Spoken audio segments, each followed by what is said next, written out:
At some point in your marriage, you're going to wake up one day and you're going to say, oh shit, what did I do? So today we're talking through some of those oh shit moments of marriage that come at you fast, they come at you furious, and I bet at least one of them is something your partner does, or maybe you're the one that does it. Ooh.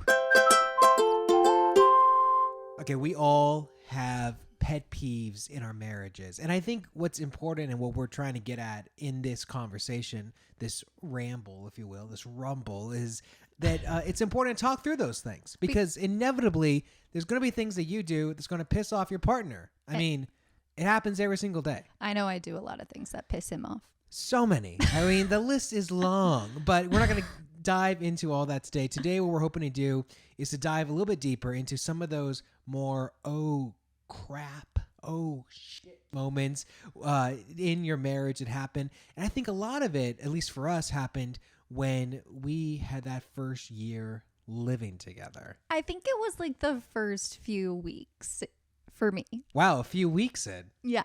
Okay, well, I mean, let's do this then. I can't wait to reveal some of mine. Now, Kaylin has no idea what I have picked. I don't have You totally know what mine are. Well, she's easy to predict sometimes. So all the time. The point of all of this is that these kind of more oh crap, oh shit moments are a deeper problem than just a pet peeve, because fundamentally the other person doesn't think there's anything wrong with their behavior. And so we're going to try to unlock that, unpack that a little bit. Hopefully encourages you as you guys unpack some of your moments that happens through your life. So my first one is the just one more thing cleaner and packer. Justin loves to let's just take it back. We've moved probably 5 times in our 2 years of marriage. 2 cross-country moves. 2 cross-country moves. About 3 different jobs. West Coast to East Coast, East Coast to West Coast. It's been fun. Multiple apartments, moving in together. We move and pack very differently, and he is always analyzing what I'm doing and how I'm packing. As in, I actually move and pack. Oh, yes, because I'm the one that takes too long, apparently. But Justin will be like, okay, tonight we are going to pack up the closet, which then turns into, okay, we're going to separate piles into Goodwill, what we're taking, what we're considering leaving behind, etc., etc. And then it goes from, you know what, we're on such a good roll right now. We are going to pack up the entire house. Let's just pack up the entire house. And I'm thinking, oh, I thought we were just doing the closet. Then all of a sudden it's 3 a.m. and it is all packed up. Granted, it's all packed up and it's done. It's done. But it's not what we had discussed. You know, I love a plan, and it was not the plan. Hold on. Time out. This goes to a deeper thing, and this isn't even on my list.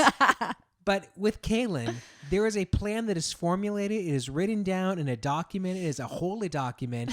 And if anything goes awry, if anything changes in the plan, I lose my freaking mind. Okay, great example. This is a real example. Just the other day, I had a new iPhone. And so we went to the iPhone store, went to the Apple store to go, and we're just going to go there to exchange it real quick. So we went to go exchange the iPhone. Hold on. Let me finish the story. And so we go there, and they're like, hey, do you want us to set this up for you? And I'm like, oh, okay, that sounds fine. And Kaylin's world slowly began to melt because it wasn't on the radar to set up the phone. It was our daughter's nap time. I would have come prepared. I would have brought a stroller. She was strapped to me. Anyway. All I hear is like, well, I don't have anything ready. I'm not ready for I'm nap not prepared. Time. I'm not prepared for this. I didn't know where to. The amount of, I could have counted on all my fingers and all my toes and still had more to go. The amount of times I heard, I didn't know this was part of the plan, or this was not part of the plan today. So when things don't go according to the plan, Kaylin freaks out. That's my sidebar. Going back to me. This is the way you pack. It's never the way we planned. When you got momentum going down the hill, you want to keep going. Like I know, you hit that point. But I wanted to go to bed. You hit that point where you're like, okay, I can either stay up and just knock this out and we are done, or I have to address this again the following day. And sometimes it just feels easier just to knock it out. Fair. So that's one of your big moments? Yeah, it just... What was a realization for you? It was just really frustrating because I think we pack very differently. So you would like analyze my packing. That is more frustrating, I think, than you staying up until all hours of the night to pack up the whole house. Is you'd be like, well, why are you doing that? And why are you doing that? And so I think at one point when I asked questions. Our first move, I was like, go upstairs, pack your own stuff. I'm going to pack my stuff. It's fine. We'll probably have another cross-country move in like another year. So we'll be going through it all over again. And I will be questioning why I said I do in the first place. All right. I'm going to go with one. Okay. This is one that really took me by surprise, and I did not realize this until we had our daughter, and because it never really affected me before. And then once we had a kid, and I'm working, and I'm watching our daughter, and then like I have to get back to work, and one of my big realizations is that I was living with someone, and I had no idea. There's a famous chef by the name of Gordon Ramsay, who apparently I live with. There's nothing simple about any meal that Kaylin cooks. And don't get me wrong. Do you complain? Delicious. Hold on. What did I just say? I just said, don't get me wrong. It's delicious. But let's talk about this for a moment. Sometimes I'll be like, hey, I'll be working from home for a day or something. Can you watch, our daughter real quick? Okay. Yeah, we'll do. I'm just going to make something to eat real quick. Great. Most people assume that's like a 15, maybe a 20-minute process. And that includes cooking it and then eating it. I know at least... drop a comment. Let us know. I'm pretty sure most people would agree 15, 20 minutes is like the actual amount of time you would expect that to take. Kaylin doesn't just make a meal. She makes like a preparation. There's so much care and attention into every detail. She can make a breakfast sandwich, but she's got to first toast the bread, and then the bread has to be seasoned, and she's going to toast it once with butter and then toast it again a second time with something else. Then she's going to make the eggs, but she's going to fold the eggs in a particular way. We've already gone through about 7 different dishes, and then on top of that, now that the egg is done and that the bread is done, and she's already cooked the sausage, or she grilled the sausage for the breakfast sandwich, then she's going to have to make a dipping sauce for the sandwich, and then she's going to have to plate it. Who uses a plate for every single meal? She'll put it on a plate and then she'll eat. And when she eats, it takes forever. She is savoring every little bite that goes into her mouth. I just don't inhale food the way you do. Because food is something that is there. It's there to get you through the day. You consume it, you get the energy, and you move on. Steamed broccoli and chicken for you. I'm not, again, what I said. This is not about me complaining. This is me just saying it was one of those moments where I was like, oh, wow. I had no idea that a quick meal could take an hour and a half. And yet it does. And it's because I live with Gordon Ramsay. So that was one of those big moments. Now, yes, because when we were dating, you were like working or like watching. No, working. Yeah, I'm always working. While I was cooking. So it was never a problem. But then suddenly when I'm having to watch the baby. Now I need to turn into Rachel Ray in 30-minute meals. Yes. 30-minute meals or less. Done. But it's all good. And I appreciate your cooking. I did great last night.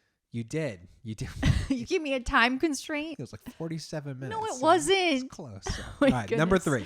Number 3, the 3 a.m. closet creeper. We get back from our honeymoon or any trip. Oh, this is good. It is. Our flight's delayed. You're exhausted. You picked up the baggage. You drove home. You get to your house. Not only does my husband have to go into every room and every closet and make sure that nobody is around and has snuck into our house from Santa came in through the chimney, even though we don't have a chimney. And the Ring cameras were on the whole time, and the doors have been locked. But no, he must check every room, every bathroom, underneath the furniture. You're bundling two together. Okay, but this is the same thing. Get to the main one. And then you have to unpack your suitcase. And I'm all about unpacking your suitcase within like the first 24 hours of being home. But it will be 3 a.m. and you are unpacking your suitcase. I am sick because I cannot stay up late long. I want to hit the buzzer or something. You can leave a suitcase packed for weeks.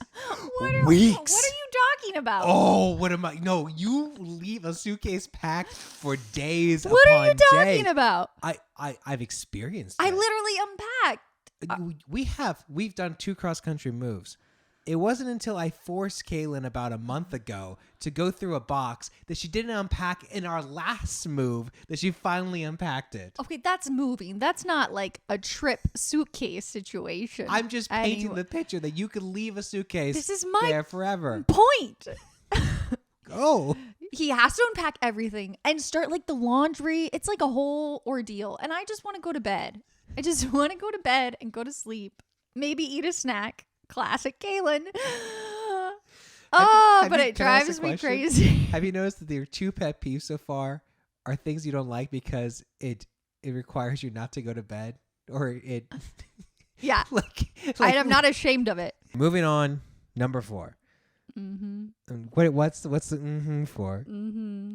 Oh, I know what this one means. Do you know what this one means? I know what this one means. It's called House Tetris. Now, when you play a game of Tetris, you've played Tetris, right?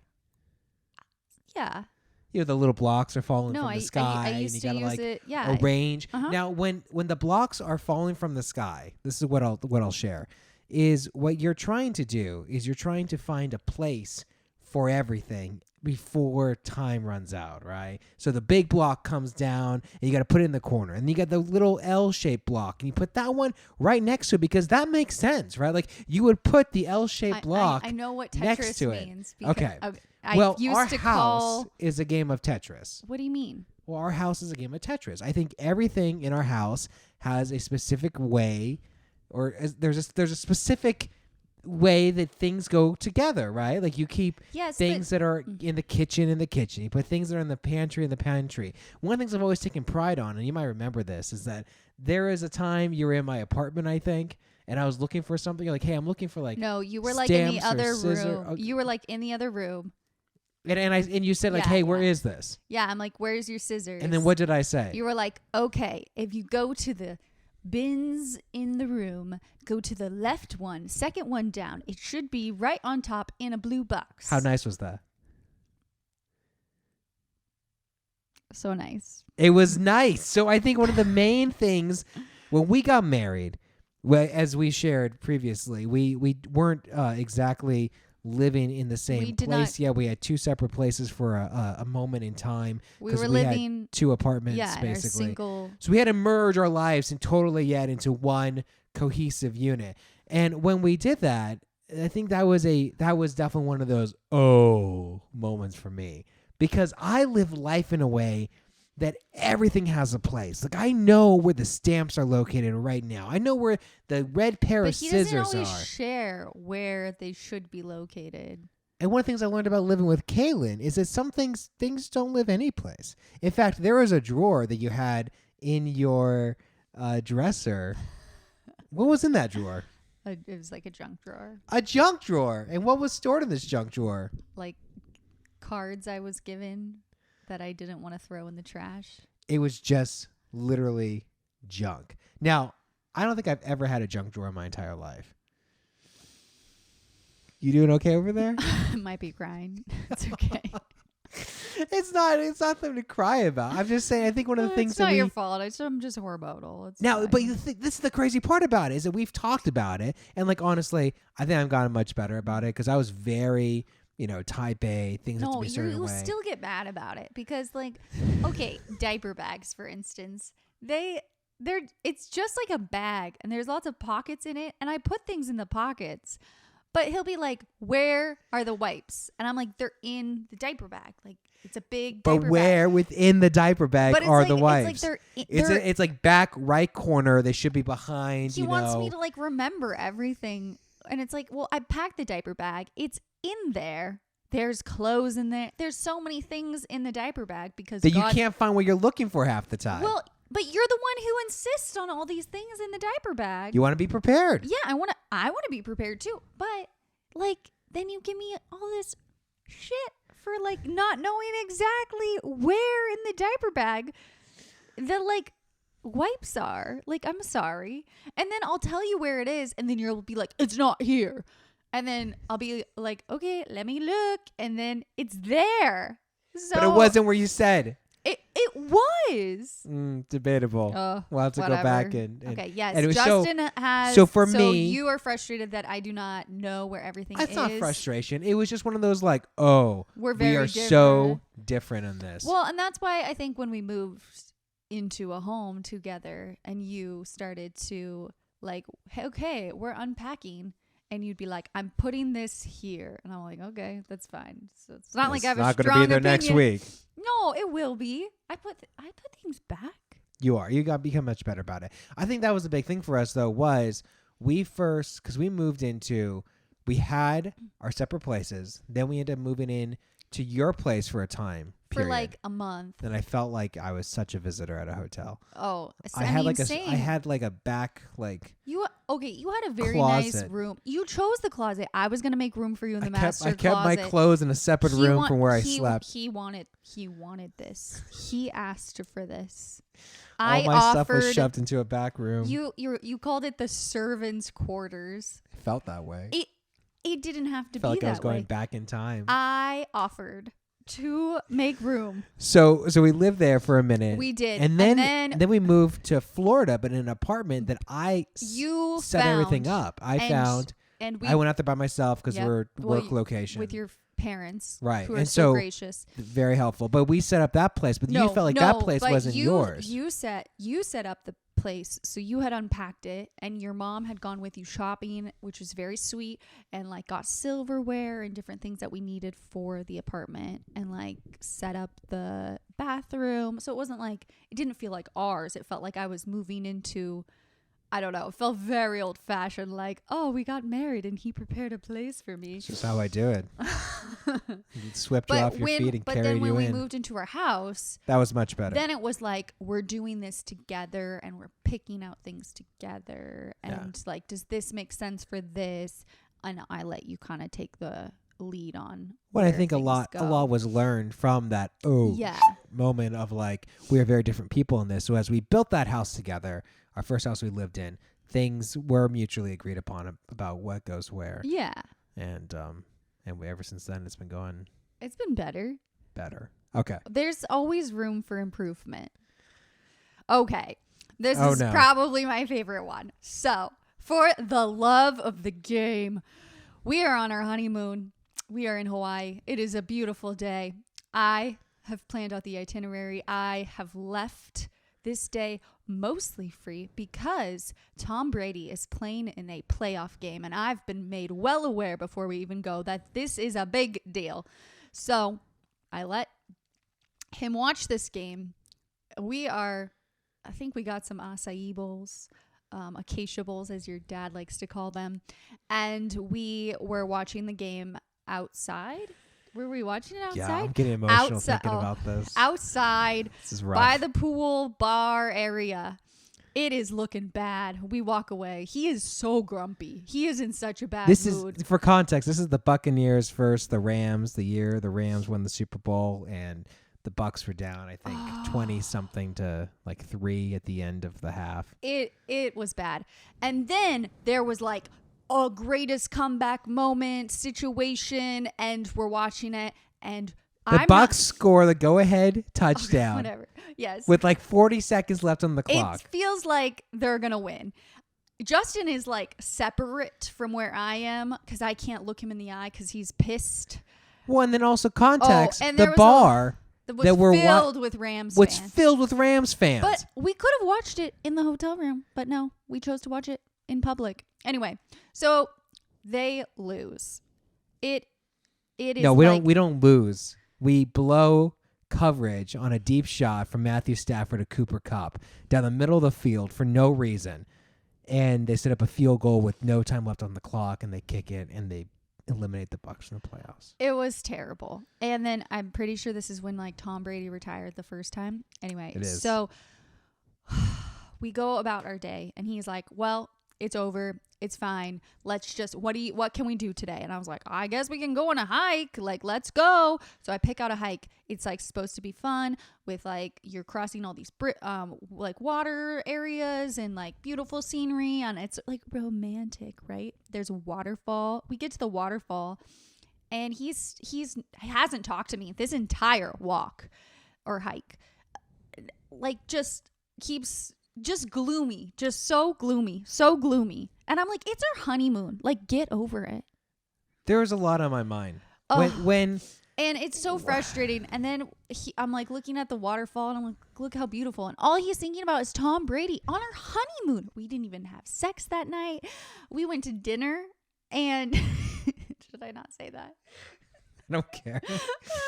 I had a lot on my mind. He had a lot on his mind. It was just awful. We went to All dinner and he's staring at this beautiful sunset. The food's like not that great that night, but he's still thinking about this stupid game and it like ruined our honeymoon.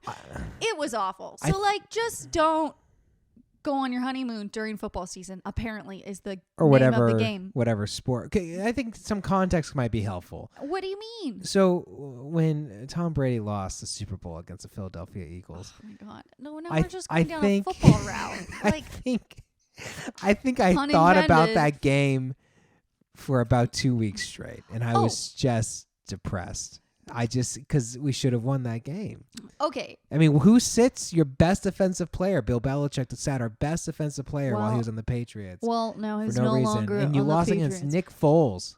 Okay. Nobody, everyone watching. Guys out there feel me right now. But, okay. Drop in the comments. The funniest thing is like during our dating relationship, I should have known this because we were watching a game at my house, which apparently they lost every time we watched a game at my house. Oh my gosh, this is a thing. Okay. Scientifically proven. I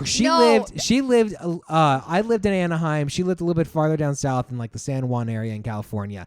If I was in San Juan or in those zip codes, the Patriots / the Bucks always lost. If I was in Anaheim, they always won. They've won multiple Super Bowls when I was in Anaheim. But like it was during COVID and his mom and brother were over, so I was this is Buccaneers versus the Chicago Bears. How do you know this? How do you know this?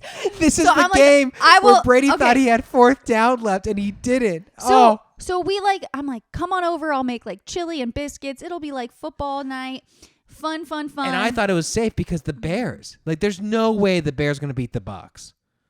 Well, they did. So then we go on a walk. He's not talking to me. I'm like, what did I do? What did I say?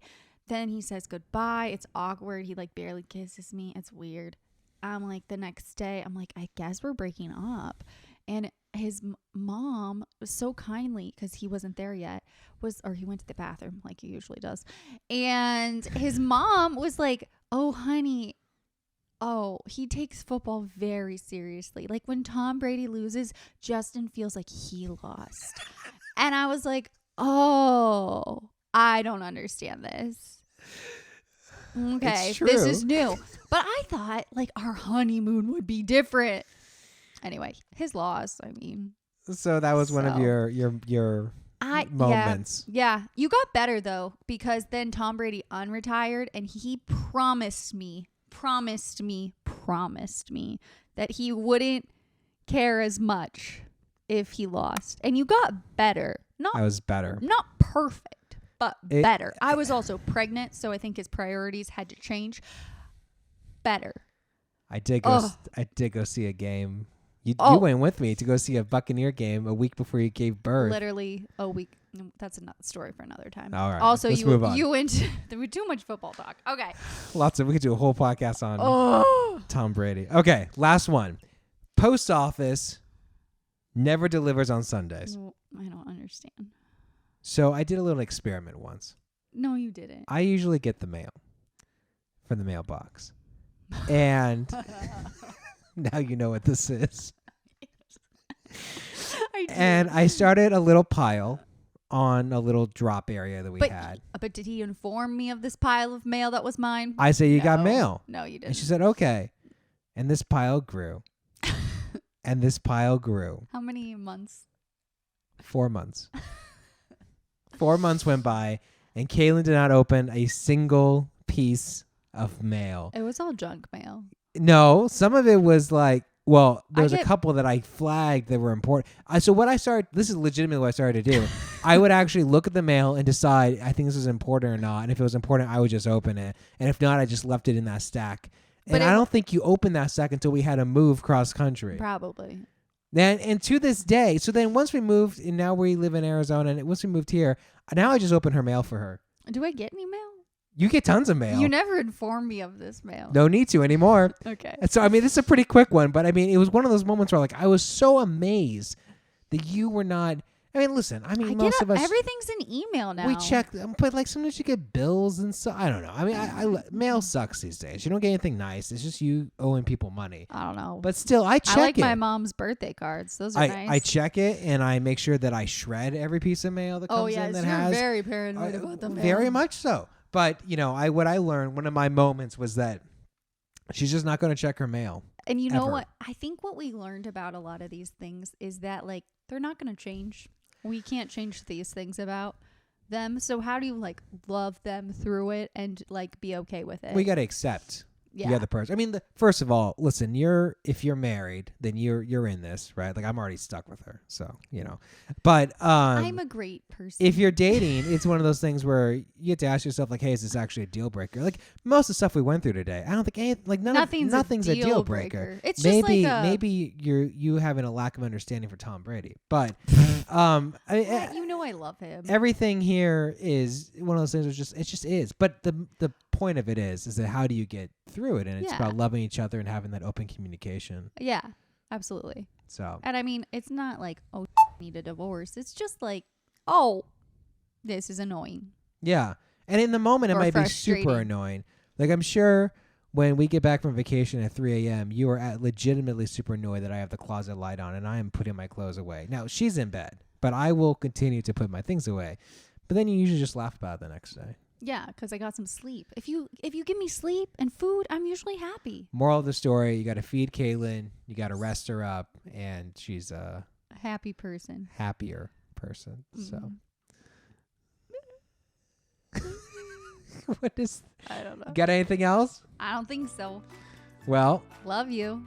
I love you too. Thank you everyone for joining today. If you like it, you can subscribe, click on the bell on YouTube, drop a comment. That's Follow- always super helpful. Oh, yeah. Just follow us wherever you listen. Leave a review. We're on Instagram and TikTok. Tickety talk. Yeah. Outside of that, I'm Justin. Kaylin. Catch you soon.